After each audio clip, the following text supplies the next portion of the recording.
Hello বন্ধুরা, তোমরা কেমন আছো? আশা করি সকলেই ভালো আছো। আজ একটা নতুন রেসিপি তোমাদের সাথে শেয়ার করছি। দেখো, চিলি পন।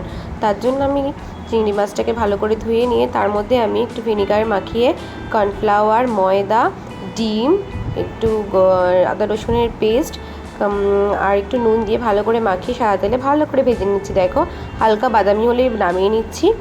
আর এইদিকে দেখো, একটু তেল কমিয়ে সাদা তেল, তার মধ্যে আমি পেঁয়াজ, টমেটো, ক্যাপসিকাম, কাঁচা লঙ্কা, খানিকটা রসুন কুচি দিয়ে ভালো করে নাড়িয়ে নেব, হালকা একটু ভেজে নেব। আর এদিকে একটা সস বানিয়ে নিচ্ছি, সয়া সস, চিলি সস আর টমেটো সস দিয়ে ভালো করে একটা মিক্সড করে নেব সসটাকে। আর এদিকে আদা রসুন আর কাঁচা লঙ্কার পেস্টটাকে দিয়ে ভালো করে আমি নাড়িয়ে চাড়িয়ে নিচ্ছি। দেখো, এবারে আমি সবজিটা ভাজা হয়ে গেলে এর মধ্যে আমি যে সসটা বানিয়ে রেখেছি সেটা দিয়ে দিলাম। তার মধ্যে একটু জিরের গুঁড়ো, ধনের গুঁড়ো, নুন দিয়ে ভালো করে এটাকে কষিয়ে নেব।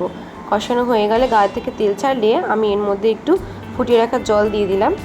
তারপরে এর মধ্যে দেখো যে এটা ফুটতে শুরু করবে, আর এদিকে কর্নফ্লাওয়ার আমি একটু জলের মধ্যে গুলে নিচ্ছি, পরে দেবো।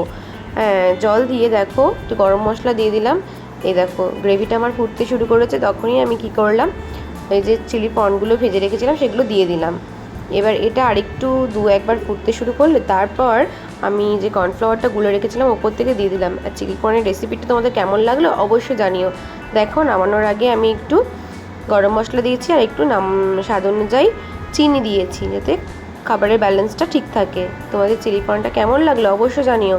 ভিডিওটা ভালো লাগলে লাইক করো, কমেন্ট করো, শেয়ার করে দিও। টাটা, আজ তবে আসি, পরের দিন আসবো নতুন কোনো ভিডিও নিয়ে।